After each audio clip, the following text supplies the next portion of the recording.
no vídeo de hoje nós vamos discutir um assunto polêmico.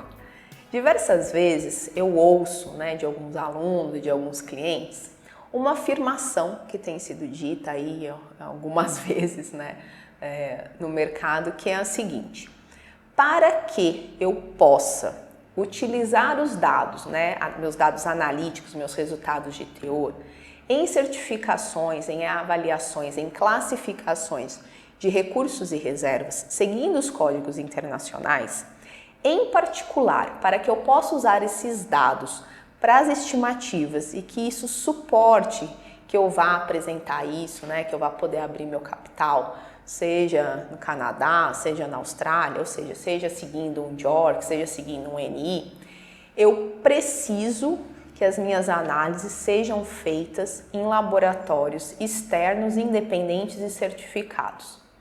Então vamos lá, vamos à primeira questão, dessa afirmativa, que não é minha, tá, pessoal? Porque vou deixar claro que é dito diversas vezes que há a necessidade de se fazer as análises em laboratórios externos e certificados. Disso, quando você ouvir essa afirmativa, recomendo que a primeira pergunta que se siga seja: bom, ok, você está me dizendo que eu tenho a necessidade de fazer todas as minhas análises num laboratório externo e certificado. Certificado em quê? Eu acho que essa deveria ser a primeira pergunta. Ainda mais se você não conhece quais são as premissas de um código internacional. Porém, contudo, todavia, se você conhece, te desafio a me dizer em que momento o código diz o laboratório deve ser dessa forma para que os dados sejam válidos para uma certificação de recursos e reservas. Não existe isso.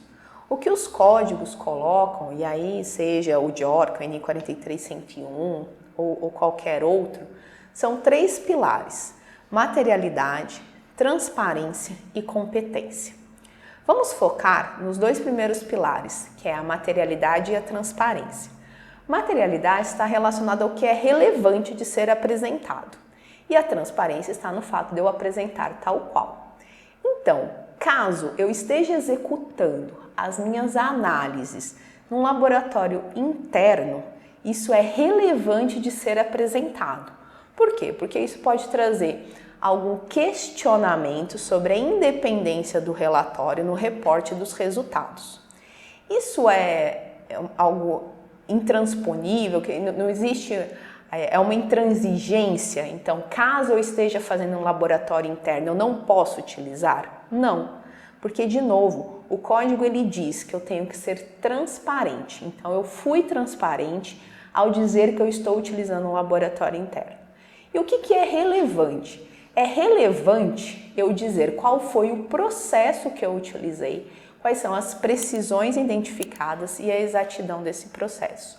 Então, mais do que discutir se o laboratório é interno ou é externo, eu tenho que discutir quais são as ferramentas de controle que eu utilizei no meu processo para identificar os meus limites de precisão e exatidão.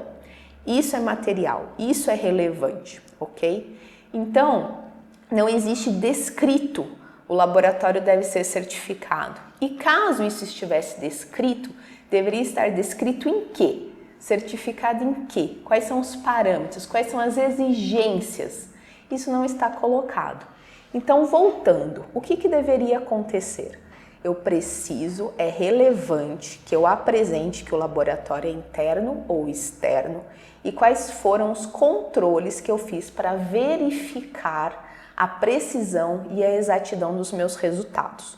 Isso é relevante, isso é material. Claro que haja visto, que pode se levantar a dúvida sobre a independência do laboratório, o que eu recomendo fortemente. E aí isso também independe se o laboratório é interno ou externo. No caso de um laboratório externo, eu recomendaria um segundo laboratório. Um processo que chama Check Assay. Nesse processo, nós vamos verificar se os dados eles se reproduzem. Então, é uma outra limite, é uma outra avaliação de precisão. Então, se eu analisei no laboratório A e se eu analisei no laboratório B, eu consigo, em média e invariância, os mesmos resultados para dada população? Se sim, isso é uma validação. Então, o que é relevante? É relevante que eu apresente qual é o laboratório, qual foi o processo de preparação, qual foi o processo de análise, quais ferramentas eu inseri, quais os resultados dessa ferramenta, para eu saber qual é a precisão e qual é a exatidão. Não é relevante essa questão da certificação, até porque não existe descrito o que seria essa certificação. Eu quero uma ISO, eu quero o quê? O que a gente está falando sobre certificação? Então, resumindo, esse vídeo foi para esclarecer uma dúvida que diversas vezes levantam, né? Uma questão que me trazem diversas vezes e de clientes que já têm projetos listados, e a pergunta é sempre: Marcela, posso utilizar meu laboratório interno? A resposta é: o seu laboratório interno ele está preparado para receber essas amostras? O seu laboratório interno tem controle de qualidade sobre os dados? Você tem controle de qualidade sobre os dados? Porque o código te pede, seja transparente e apresente o que é relevante. Então, inclusive, se você não tivesse esse controle, é relevante apresentar. E a competência, o QP deveria analisar isso e dizer: olha, se o laboratório ele não tem isso ou não tem aquilo, ou se você deixou de fazer o check-assay, ou se você fez, ele deveria pegar esse contexto e analisar o risco de ter ou de não ter alguma coisa. Mas não existe uma regra em se dizer isso pode e isso não pode. O que tem é, isso deve ser apresentado dessa forma. Eu espero, né, que o vídeo tenha esclarecido um pouco sobre essa dúvida, né? Imagino que cada um também carregue aí alguma opinião a respeito do assunto. Fique à vontade também em colocar nos comentários. E nós estamos aqui na Academia da Mineração produzindo conteúdos para você.